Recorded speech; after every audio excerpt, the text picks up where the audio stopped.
Welcome inside Appalachia. I'm Mason Adams. This week, in the 1920s, Oscar Micheaux was an entrepreneur filmmaker in Western Virginia. He became a world-renowned director and producer.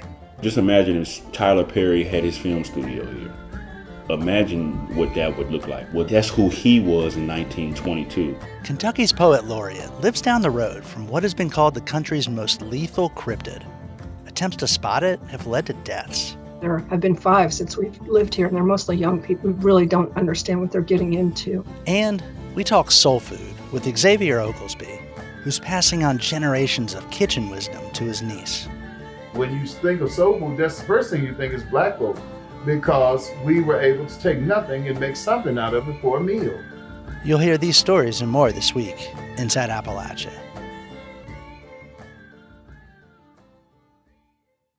The following is an Encore episode.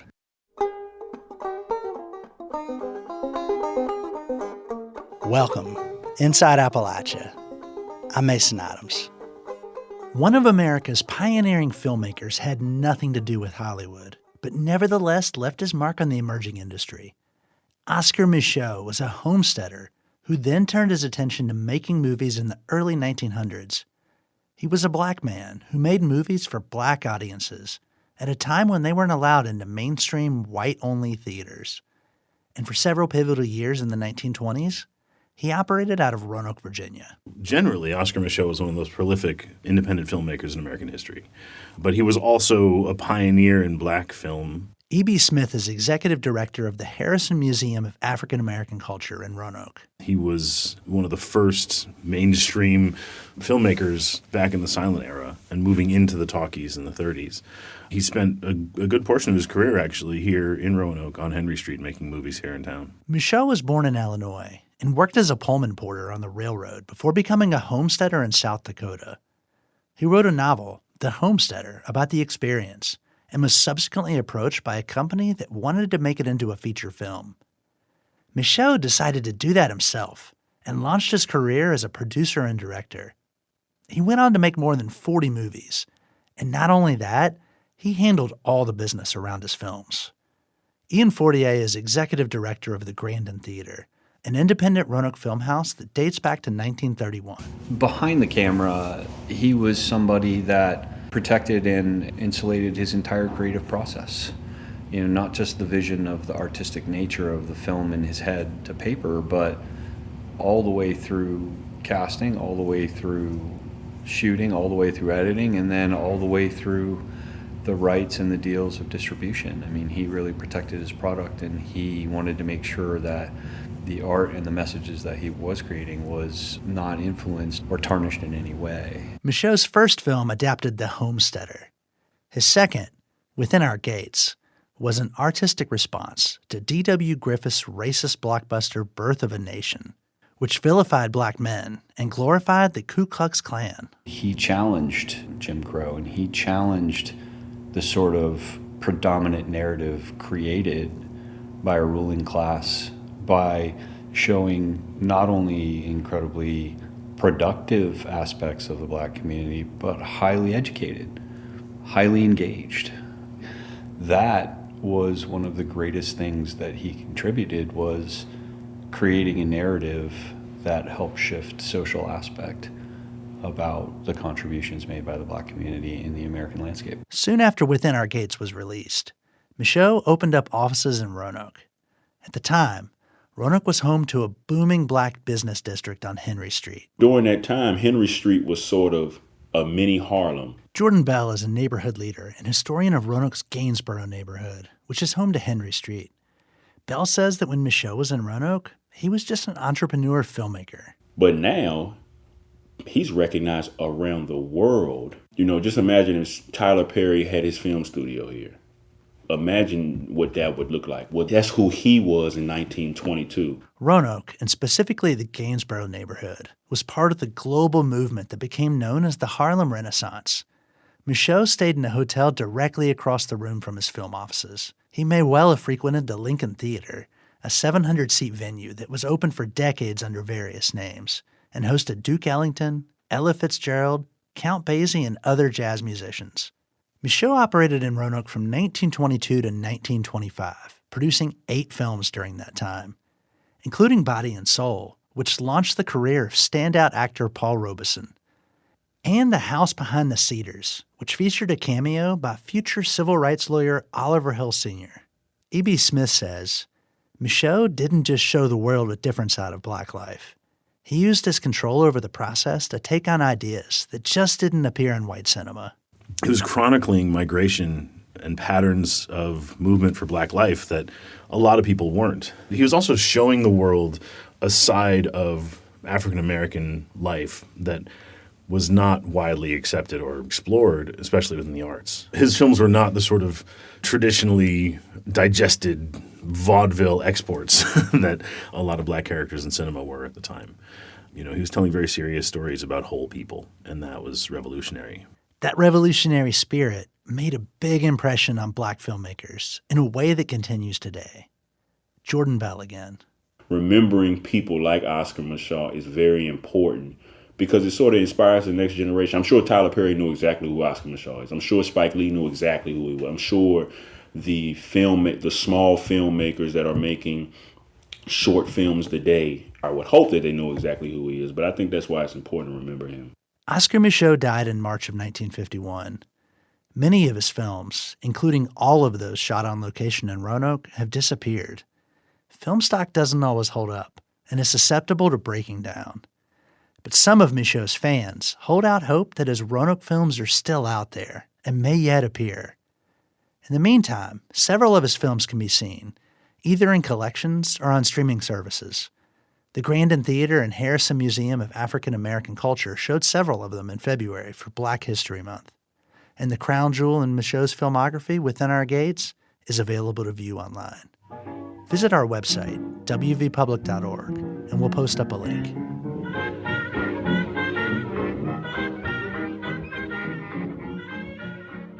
Acclaimed playwright August Wilson was deeply influenced by his hometown of Pittsburgh. Wilson was the author of 10 plays, collectively known as the Pittsburgh Cycle. They include the Pulitzer Prize-winning plays Fences and The Piano Lesson. Now there's a new book about him, titled August Wilson's American Century, by University of Pittsburgh professor Lawrence Glasgow. And it explores that deep influence with his hometown. WESA's Bill Driskell spoke with Glasgow and has this. Did you know August Wilson yourself? I had met him. I can't say he was a friend or that I knew him personally in that way.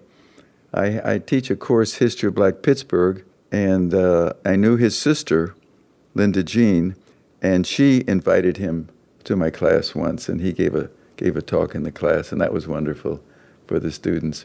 Everyone knows that he was born here, lived more than half of his life here, and that 9 of his 10 Century Cycle plays were set here. But what is underappreciated about Pittsburgh's influence on August Wilson? Well, it wasn't that it was just the setting for his plays, but it was also a community of fellow writers.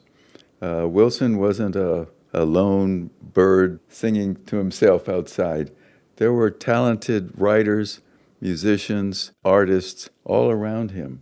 It was a very rich cultural venue that he could draw on. And you talk about his kind of formative artistic years, which were in like the mid-'60s into the '70s in Pittsburgh, when he was in his 20s, and in this community of artists that you're talking about. And you go into considerable detail about some of the venues that these artists operated in and gathered around, places like the Halfway Art Gallery in the Hill District. Yes, the Halfway Art Gallery was a terrific gathering place for artists, musicians, poets, and it made it a center of the cultural activity in the Hill. You also talk about the Black Action Society at Pitt and Black Horizons Theater, which were linked to some degree, as being really important in August Wilson's artistic formative years. Yes, the Black Action Society at Pitt and Black cultural activities at Pitt also nourished Wilson. He was never a really active member of those. He was always very independent, but he just swam in that water, so to speak, or lived in that milieu. And it helped him. It kept his consciousness focused on the black experience in ways it might not have been otherwise. Right. And you talk about him being independent, and that's very much a theme of the kind of person he was, by temperament perhaps, kind of an outsider, right? Yes. In a lot of ways. I wonder if you could talk about that aspect of his character. Oh, that was very important. People often think, oh, the outsider, that means he's not liked, he's a bad person or whatever, a loner and all this. It wasn't that at all. He was an outsider in the sense that he, in addition to being an insider, hanging out with his buddies and friends and conversing with them, he also would step back and listen, just listen. Right, right. And there's been obviously a lot written about August Wilson over the years. What do you think your book brings out that maybe some of those other writings have not? Well, one, I think it brings out what a fertile ground the Hill District provided for an artist like August Wilson. People think that urban renewal destroyed the Hill and it was nothing left. Well, August Wilson came on the scene just a few years after urban renewal tore out the heart of the Hill, but it didn't tear out the spirit.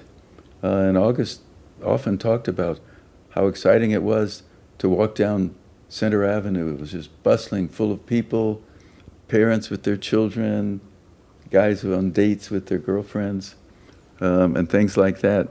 So it was a very lively setting for somebody like him. So he famously left Pittsburgh when he was 32 in the late 70s. Yeah. And really all of his playwriting success came after he moved away from Pittsburgh. Yeah. Did his relationship with Pittsburgh change? No, I don't think really. I don't think it really changed. He remained a Pittsburgher. He would come back several times a year, partly to see his mother, family, but also to see friends and things like that.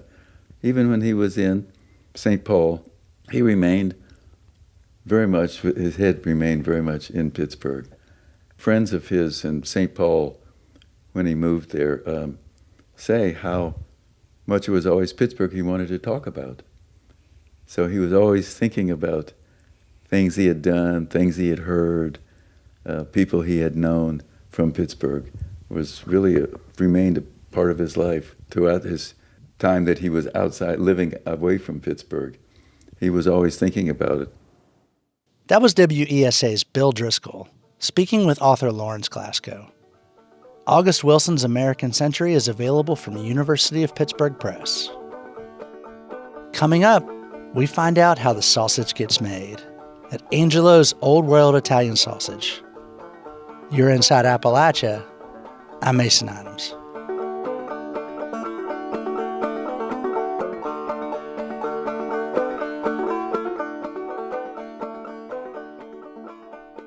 Support for Inside Appalachia is provided by the Charleston, West Virginia Convention and Visitors Bureau. Spend your summer in Charleston, where scenic trails and on-the-water adventure meet vibrant arts, culture, and local flavor in the capital city. Begin your adventure at charlestonwv.com. In 2023, Folkways reporter Zach Harold took us to Angelo's Old World Italian Sausage. Angelo's makes a craft sausage distributed throughout West Virginia, as well as southern Ohio and eastern Kentucky. The recipe comes from the Calabria region of Italy, and it's made in West Virginia. So we're going to make a mix here that's not mild or not hot, somewhere in between. How do you like it? I'll eat anything. Okay. So Louis Argento is elbow deep in a mixing bowl filled with ground pork and a closely guarded blend of spices. His dad, Sonny Argento, is supervising. How do you say fennel in Italian? Finocchio. Finocchio. This is crushed fennel. No, this is whole. No, whole fennel, I'm sorry. It is not crushed fennel. Most Italian sausages have use crushed fennel. We use whole seed, and you can actually see it. We're in the dining room of Sonny's tidy little house in Charleston, West Virginia. Louis and Sonny are introducing me to the Argento family sausage, a recipe that's brought pride and acclaim to their Italian clan for nearly a century. Usually, once the meat is mixed together, the family stuffs it into natural sausage casings. But this time, Louis patties the mixture out like hamburger and throws it in a skillet. The Argentos like their sausage on pizza, in spaghetti sauce, or served on a hoagie bun, but they'll eat it for any meal of the day. We like it with fried eggs and applesauce in the morning. You know, apples and pork generally goes well together. So we do applesauce or fried apples, even better, with some toast on the side. Sonny is 82 now, and he's been eating this stuff all his life. The recipe came from his mother's family, who hailed from the Calabria region of Italy. He grew up hearing stories about how his grandfather made it in the old country. So they would chop the pork up with a knife, with knives. I mean, they didn't have any electricity. They couldn't grind the pork, so they would chop it up as fine as they could get it, which wasn't very fine. Mix the seasoning in it, and he had a hollowed-out cow horn. My grandmother would clean the casings. If you don't know what a casing is, I'm not going to tell you. I'll tell you. They're intestines. Natural sausage casings are animal intestines. But she would clean the casings really well, and he would skinny them up on the cow horn and stuff it with his thumb. Sonny's mother eventually taught the recipe to his father, Angelo Argento. His side of the family came from Sicily. Angelo actually came to West Virginia from Sicily when he was 6 years old. He became a coal miner at just 13. But when he wasn't below ground, Angelo was working for a local grocery store. By the time he was 26, he left the mines to start a store of his own, 3.5 miles up Powelton Holler in Fayette County. He called the little shop A. Argento and Company. He said 2 men could stand fingertip to fingertip, and the other hands could touch the wall. But yet he sold almost everything in there. That store only existed for about 5 years before it burned to the ground. Angelo didn't have any insurance, and he didn't have much in the way of savings. But he was already so well known for his work ethic and honesty that a bank in Montgomery loaned him the money to build a new store on little more than a handshake. He called this store Angelo's Market. This guy had a 4th grade education, but nobody's fool, and you weren't going to beat him out of a nickel. In 1960, young Sonny Argento found himself stationed in the mountains of Turkey with the U.S. Air Force. He was 20 years old, away from Fayette County, West Virginia for the first time, and chronically homesick. He borrowed another airman's reel-to-reel tape deck and recorded an audio message for his family back home. When they got it, they borrowed a reel-to-reel to make a recording of their own and mailed Sonny the tape. I think my mother says the first words. Hi, Sonny. How are you? Everybody in the family passed around the microphone, telling him about ball games they won and report cards they got and colds they caught. When it was Sonny's dad's turn, Angelo made sure to give an update on the family meat shop.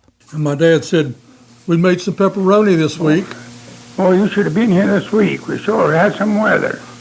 It's been below zero. Nothing, I made some pepperoni the other day. Pepperoni is what Angelo called his sausage. And sure was cold. When he heard the tape, Sonny says he immediately pictured his father's grocery store, the meat shop and its big metal sausage mill with the feet nailed to the wooden carving block. He could see his father spooning the fragrant mix of coarse ground pork and spices into one end and turning the crank, and he could see his mother on the other end, catching the long lengths of plump pink sausage as they spilled from the machine. It did very little to alleviate Sonny's homesickness. But after 5 years in the Air Force, he eventually made it back to Fayette County to help his father run the business. He took over completely in 1977, a few years before Angelo passed away. Sonny raised his 5 kids in that market, but you can probably guess where this is going. A small, family-owned store trying to stand against the tide of big-box megamarts and the dollar stores that seem to crop up in every Appalachian holler. More and more customers were lured away, and the Argentos just couldn't compete. Angelo's Market closed in 2008 after more than 70 years in business. But here's the thing. The family didn't just lose the family business, as Louis Argento explained to me. We had no need to go to Kroger or to Walmart or any other store to shop. And when our store closed, we realized, which kind of sparked our business of today, that there was no quality Italian sausage in the stores. So they just kept making it. First in Sonny's kitchen, and then in a makeshift meat shop they set up in his garage. Once family and friends found out, they started getting orders. A lot of people, especially still the Italian Americans around here, they like the sausage for their Christmas dinners. or holiday parties. So next thing you know, we have an order for 500 pounds of sausage. The demand was so great, Sonny decided maybe it was time to try a new kind of family business. There was a problem, though. It's fine to make sausage in your garage for family and friends, but the government doesn't really want you to sell it. Luckily, one of Sonny's friends owned a few grocery stores in Charleston and loaned the family the use of a meat shop. By making it there, the Argentos could sell their sausage in the store and offer it to local restaurants. They named their product Angelo's Old World Sausage. The label features an old photo of Sonny and his dad Angelo in ties and white aprons, grinning in front of the old store's meat case. They made the sausage in that grocery store meat shop for about 2 years, but they eventually outgrew the space.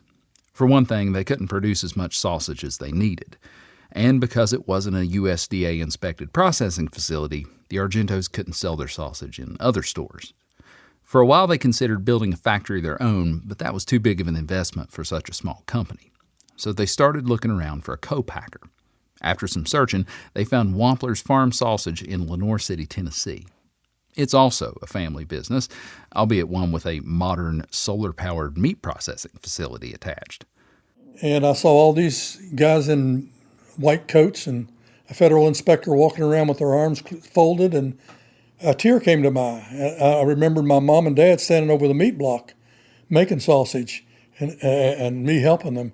And occasionally my mother would have to put her finger in it and touch it to her tongue and say, it needs more salt. And I'm thinking that we can no longer do that. Wampler's factory can turn out as much sausage as the Argentos will ever need.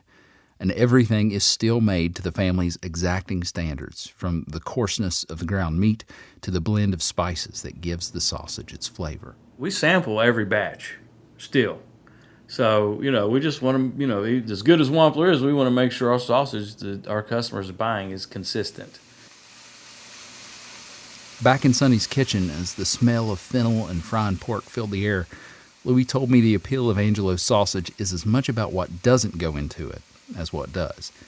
There are no binders or additives like you might find in big commercial sausages, and no preservatives. And it's a joy to give people a bite of our sausage for the first time and see their face light up.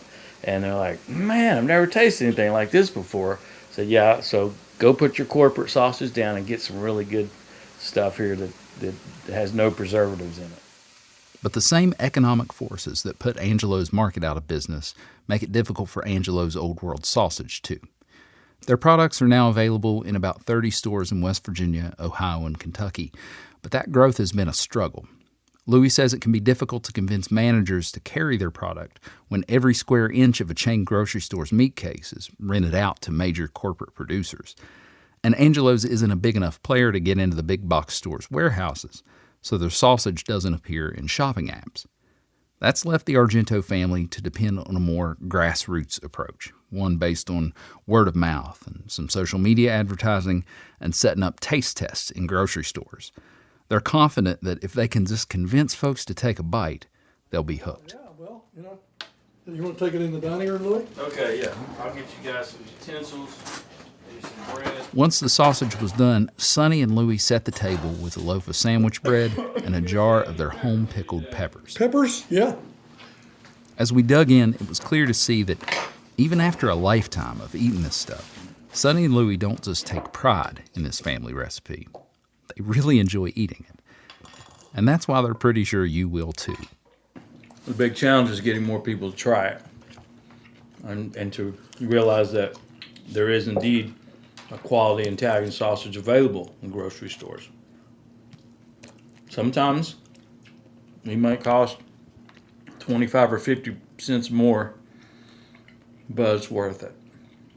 I'll see him or I'll say, you want to try a piece of a sausage? And he'll say, no thanks, and he'll just keep on going. I want to just run up and tap him on the shoulder and say, you don't know what you're missing. If you just give us a try. Because at the end of the day, this isn't just sausage. It's the Argento family's most precious family heirloom. For Inside Appalachia, I'm Zach Harold in Charleston, West Virginia. That story is part of our Folkways reporting project, which covers arts and culture in our region. You can find more Folkways stories at our website, wvpublic.org. Kentucky's governor appoints a new poet laureate every 2 years. Last year, Governor Andy Beshear named award-winning poet, essayist, and teacher Kathleen Driskell to the post. Driskell's poems have appeared in The New Yorker, Rattle, and Appalachian Review, among others. She's authored 6 poetry collections. Her most recent is Goat-Footed Gods. Bill Lynch spoke with Driskell about living next to the dead and America's most lethal cryptid. Would you like to read something? Sure. I'll read a poem for grown children that was in The New Yorker a couple of years back, and it's in my new collection called Goat-Footed Gods. Poem for grown children. In a poem I love, the husband slices open a pepper to find a church. But here at the sink, I've found a house, and inside the rattling seeds of a chandelier. It doesn't matter. My husband is too by himself in the hospital, and in our home at the window, I stand alone for the first time in almost 30 years. Then he'd rushed out into the dark, summoned to his father's deathbed. But I wasn't really alone. My toddler son slept, his mouth slightly open and red and wet inside, like a fledgling's. My daughter grew within me, close as a locket on a chain. When my husband returned, I remember he talked of the rattle, the death rattle.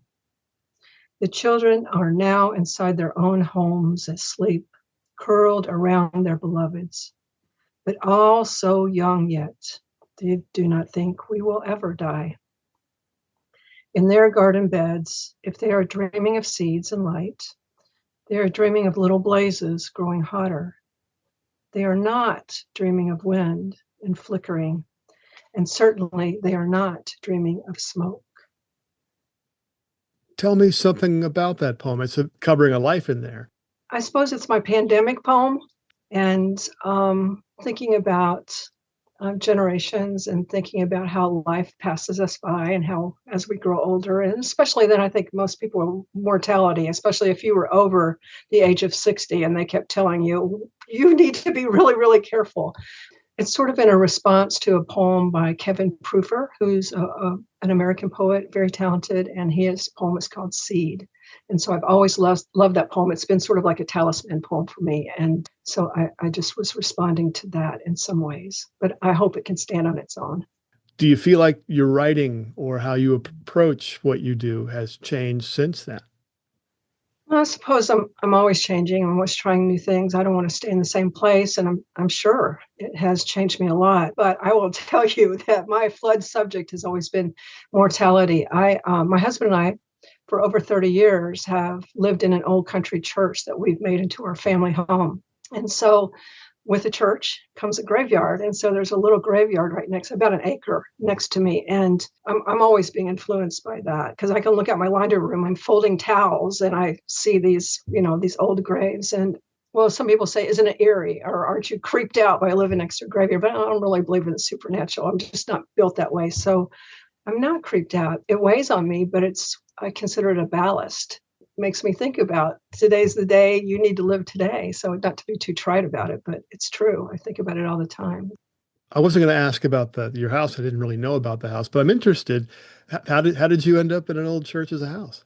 Well, we were coming back from grad school. We went to graduate school in North Carolina, and we wanted to come back home. We had a toddler. You know how that is. You want some support. And we were so poor, we couldn't really find anything we could afford. So we pulled over one day this was the day of maps, right? You had to actually look at a map to try to find out where you were going. And we found ourselves in the parking lot of this old church that just looked like an abomination, if I'm honest. It had been rehabbed by many people who did not know what they were doing and did not have a lot of money. It was all covered over with this sort of plastic siding. You couldn't see in really the windows. But my husband is a contractor. And so he crawled underneath, much to my chagrin, and found out that it was an old post and beam building and it's all notched. And so we bought it and cleared out all the horsehair plaster and just sort of uncovered it. And I still can't believe I'm lucky enough to live here. You know, it's still, there's no nails in it, the structure of it, it's all pegged and all. And it was raised by Lutherans, some of the earliest Lutherans in our area, and was built before the American Civil War. We date it by the first grave over next door that has the same birth and death dates, which is 1845. I could read a little poem to you about that if you're interested. I am interested, please. Okay. All right. This is also from Goat-Footed Gods. It's called Walk in the Graveyard with My Mother. On her visit, my 80-year-old mother wants to walk among the old headstones of the small graveyard next to her home. She wants to see if she remembers any of the names of those buried there. Though no one next door is any of our kin, and her memory has been shot for years. Still, she leads her little graying dog through the grass, and I follow close by. I say, look here, this is the oldest grave, and stoop to pull the long grass and wild carrot, nearly obscuring the blunted stone of Alpha Beta Blankenbaker, infant, 1845, alone, abandoned here 100 or more years. I'm trying to recall, my mother says, which side of the family she comes from. On this earth, at this moment, it feels as if we, too, are the only ones alive who know that tiny Alpha Beta Blankenbaker was in our world, if only for a day, that she existed. She's from our side, I say. I like that one very much. Thank you. Isn't that interesting? I've heard, and I've never been able to do any research, but I've heard that people did, I don't know how often, because it hasn't really, I haven't seen it very often, that they would give stillborns the name, particularly girls, Alpha Beta. I don't know that that's true. If anybody out there can tell me it's true, please be in touch. I've tried to find out. Talk about your most recent book.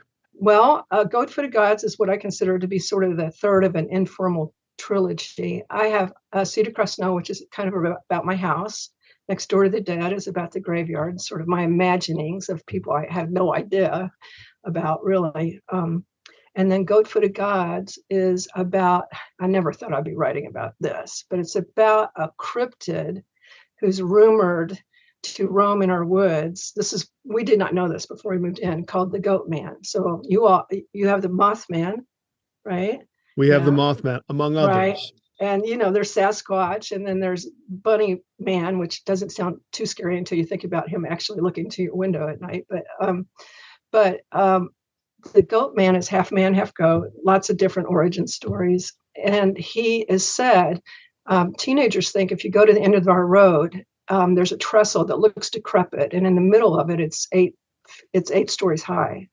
But I can hear a train whistle go over it 3 times a day. So there's still a train. And so the thought is, or the legend is, if you go to the middle, you can summon the Goat Man. The Goat Man will come out to greet you, eat you. I don't know.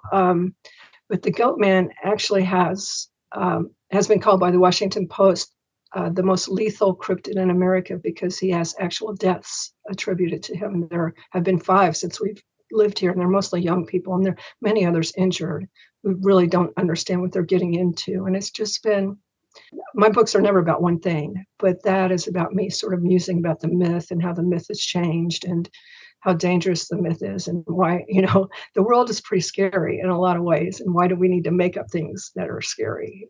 So it's just kind of exploring that idea and lamenting, what those deaths do.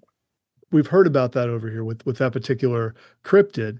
We spoke to some folks who wrote a book about paranormal activity in Kentucky. Yeah, so, I know that book, actually. So they talk about that piece of track, and people go out there, and of course, trains, the train moves very quickly, and they can't get off the thing fast enough. Once in a while, someone can hang on the side, but it's very deadly. It's a terrible situation. So, how did you get into poetry? My folks were from West Virginia on my mother's side. They lived about an hour east of Charleston. If you followed the Gauley River, you would finally get to the teeny tiny little town that they lived on. And my mom and her folks would go back every spring break, for weeks at a time. In the summer, we'd go and stay there in a cabin that was actually sort of made for us. It was sort of our place to stay there. And I would kind of scramble up and down Black Panther Mountain and on the mossy paths. And the women in my family were big storytellers. I didn't come from a book-rich home, but they were storytellers. And I remember at those gatherings, they would bring down a big box of just a beat-up cardboard box of photographs and sort of begin to sift through them and pull one out, see an image, and then begin to tell a story. I've often thought that that's why I became a poet primarily. I do write essays because the image almost always comes to me first, and then the story comes after that. So I remember also being in the 3rd grade, and my brand new shiny teacher, who was probably 22 maybe at the time, asked us to write poems, whatever that was. I don't know. And I did it, and she was impressed by it. The next day, she asked me to go to the principal's office, and I was a very good girl, so of course I burst out in tears, not knowing what I was going to do. But she asked me to read that on the morning announcements on the speaker, and so it's the only poem I know of my own by heart. I can recite it for you. War is bad. It makes me sad. When my uncle gets home from Vietnam, I will be glad. And so I hardly remember my uncle because about 3 months later, we got a visit from men in dark dress Marine uniforms who broke our hearts. But, I have that poem, and I know that, I can't really remember all the fun stuff I did with him, that I loved him. I must have loved him because I wrote a poem for him before I even knew what a poem was. So becoming the poet laureate of Kentucky, what was that like? It was pretty fun, I have to say. I watched a number of people be appointed as Kentucky Poet Laureate, and I've known most of them pretty well. And so I don't know. When it happened to me, I feel like I got to join a club that I wanted to be a member of for a long time. But really what I want to do is, West Virginia is the same way, but this is a really rich state for writers, Kentucky. And I just want to amplify as many Kentucky poets and bring their words to as many different audiences. I'm working with high school students. I'm working with some projects in the parks, which I love. I love walking. We've all known from the beginning of time that walking sort of unleashes creativity and imagination. And so it's been really important to me to walk. And I'm lucky to have a number of really great parks nearby. So I've done some workshops. I'm like, go for a walk with me, and then we'll go and we'll write poems together. So that's been fun.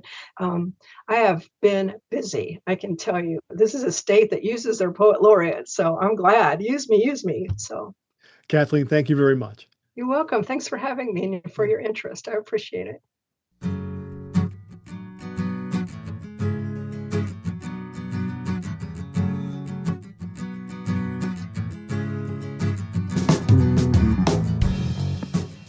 The Wildlife Center of Virginia in Waynesboro treats hundreds of injured animals every year, from possums to eagles to bear cubs, and even a fledgling barn owl that fell from its nest in a grain silo in Augusta County.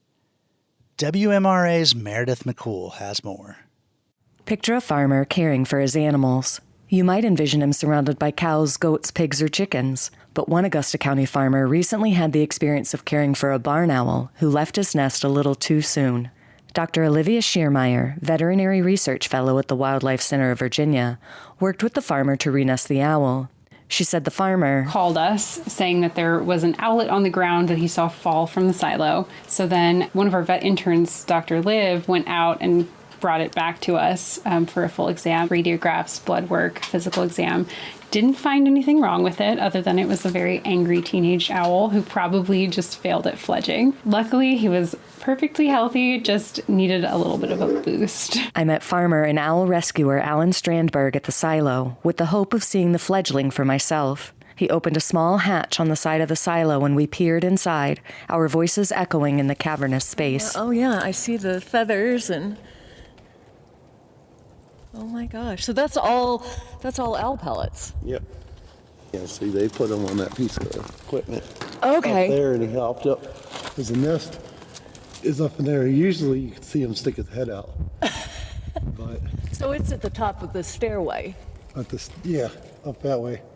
But he fell down this whole thing. Oh my gosh, bless his heart. It's amazing that with all the stairs and everything that he wasn't injured.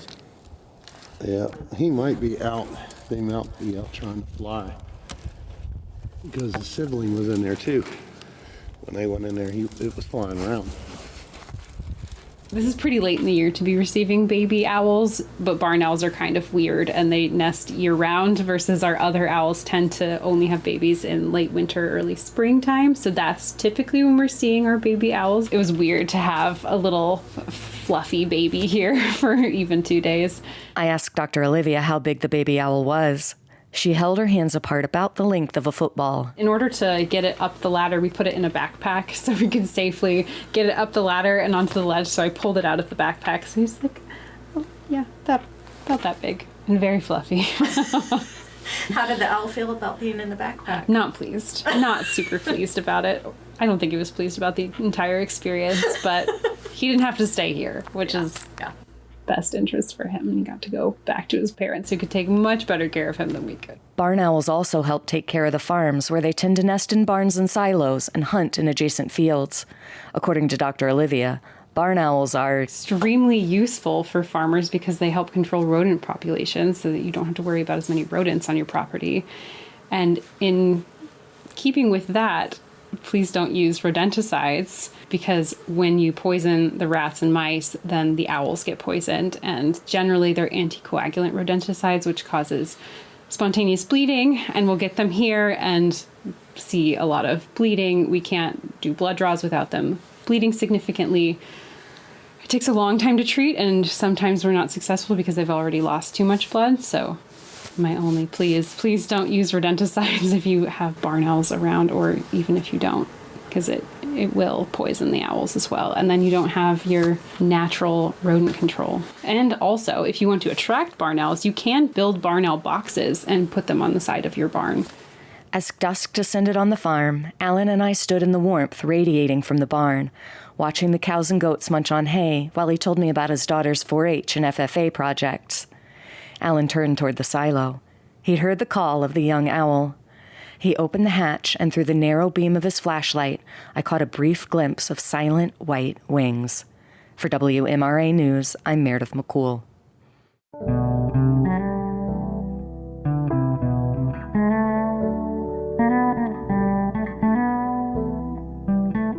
Soul food like cornbread, extra cheesy mac and cheese, and collard greens plays an important role in Black communities across Appalachia. In 2023, Folkways fellow Vanessa Pena spoke with Xavier Oglesby, a master artist in soul food cooking from Beckley, West Virginia. When peace like a river attendeth my way. It's a warm spring afternoon at Manna House Ministries, a Second Baptist church in Beckley, West Virginia. Xavier Oglesby is singing his favorite hymn, It Is Well With My Soul, as he prepares a macaroni salad in the church's kitchen. To say, it is well. Today, Xavier is cooking alone, but normally this kitchen would be bustling with life. It kind of reminds you of when you watch a bee's nest and how the bees are, they're buzzing around and everybody's just so busy doing, that's just kind of what it looks like. But it's chaotic, but it's an organized chaos. The ladies at the church growing up, the old ladies, they'd be cooking, and all the ladies, they would bring their best recipes. Every one of them is good at something, at least one thing. And they pride themselves at that. It might be macaroni salad or a pan of biscuits or chitlins. Soul food is a cooking style that is intrinsic to Black culture both in the South and Appalachia. Xavier says more so than the food itself, it's the way a meal comes together that makes soul food soul food. When you think of soul food, that's the first thing you think is Black folks, because we were able to take nothing and make something out of it for a meal. And that's the way it is even today. You just got to reach and grab something. You just keep going, There's always going to be something that you may not have. And but you can make a meal anyway. Xavier has been cooking since he was a teenager. He's learned from 4 generations of his family, but learning how to cook in the Oglesby household wasn't always easy. As Xavier boils macaroni and cuts vegetables, he tells me growing up had its moments of strict instruction from his great-grandmother, Grandma Virginia. She cooked for the superintendents of the coal companies. And, as you know, back then they were domestics. And that's what she did. She was known for that. I mean, this lady, she could cook. I mean, almost in her sleep. It was amazing to me to see her cook. And now she would sing. Oh gosh, she would get in that kitchen, and everything had to be done perfectly. And she expected perfection from her great-grandson too. So she would stand there and watch me prepare a dish. She would have a wooden spoon in her hand. And she'd watch me prepare this dish, and I would have to do it exactly how she would do it. If I didn't do it, if I missed a step or whatever, she'd hit the back of my hand with the wooden spoon, like that. Today at the church, women from Manna House Ministries talk in the next room while Xavier cooks. He says that in his family and at church, women were central to the cooking traditions he grew up with.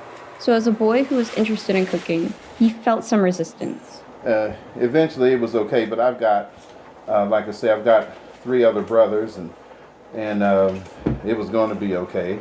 In this family, you have to kind of take your place and, you know, draw the line there. And so you just stand up and do that, and that's what I did. And then eventually, it was easier, I guess, for the guys in the family, the older men, to accept that and like that. When you look around today, you know, people make a living, guys make a living doing everything.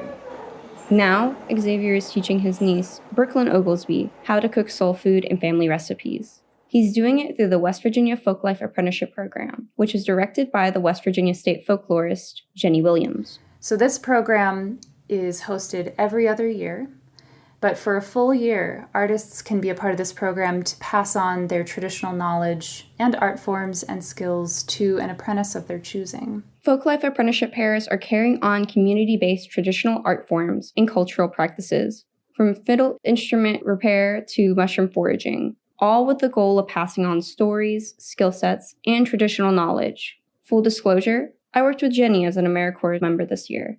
This is an excerpt from an interview she did with Xavier and Brooklyn, where Brooklyn talks about learning from her uncle. My main goal has been to learn how to cook, and he's taught me a lot. Yeah. I mean, I've had to cook. I mean, I've lived on my own. I've had to make meals and stuff, and I've struggled since I've moved out with my own family. It's been a major struggle because half the time I'll spend 2 hours cooking just for it to be so nasty. Each apprenticeship pair keeps in mind the future of the tradition and who they want to pass their knowledge on to. I'm hoping I can raise 2 sons that know how to cook. Yeah. That's what I'm worried about because, like you said, his mom taught them all to cook clean and do laundry and all that stuff, and I'm hoping I can keep that going and teach my kids, and hopefully they'll be better cooks than me one day. For the past year, Xavier and Brooklyn have been spending time learning together. Jenny says Xavier and Brooklyn are exactly the kind of pairing the apprenticeship program aims to support. I was really excited to receive their application. Xavier has worked with us in our first round of the apprenticeship program. So to have him back again in this program is really exciting, and for him to bring on his niece to learn their family cooking traditions, that's especially something that we want to support. As part of their work together, the Oglesbys have prepared food for community gatherings and also hosted events. One of those events is a card party, which is an informal community game night. On the code camp, we used to have card parties, and people would go to each other's houses. On the nights that they would have the card parties, that we would have, the ladies would bring covered dishes, and they would have all kinds of stuff. They would bring pig feet, and somebody may bring some chitlins, and somebody maybe bring a pound cake or 2. These card parties have been hosted by Xavier and Brooklyn at the Women's Club in Beckley, West Virginia. They feature live music, tables with cards for guests to play a card game of their choice, and old-fashioned soul food. For Inside Appalachia, I'm Vanessa Pena in Charleston, West Virginia.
Till next time, thanks for joining us as we journey throughout Appalachia.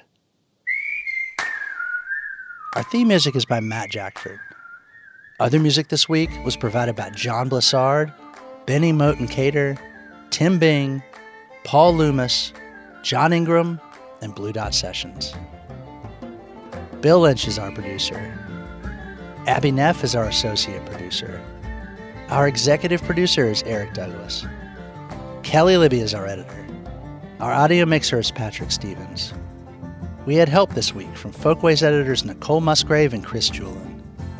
You can find us on Instagram @InAppalachia. You can also send us an email to insideappalachia@wvpublic.org. Visit wvpublic.org/InsideAppalachia to subscribe to our newsletter and stream all of our stories. Or look for Inside Appalachia on your favorite podcast app.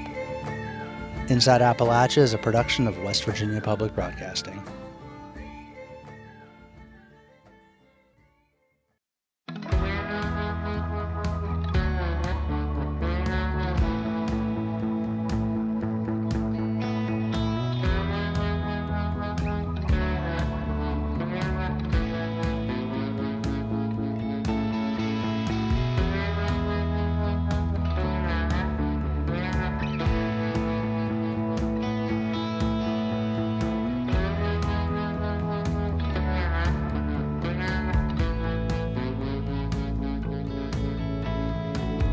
Feeling like Roy Rogers with my red boots on.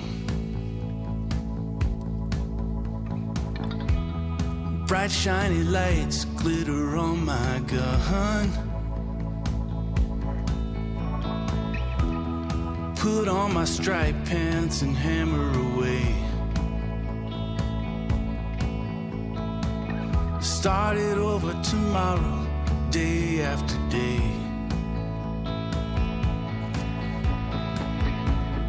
Mile by mile, cent by cent. Smile by smile, dent by dent. Roadside crucifix stares me down a time or two. Ain't got nothing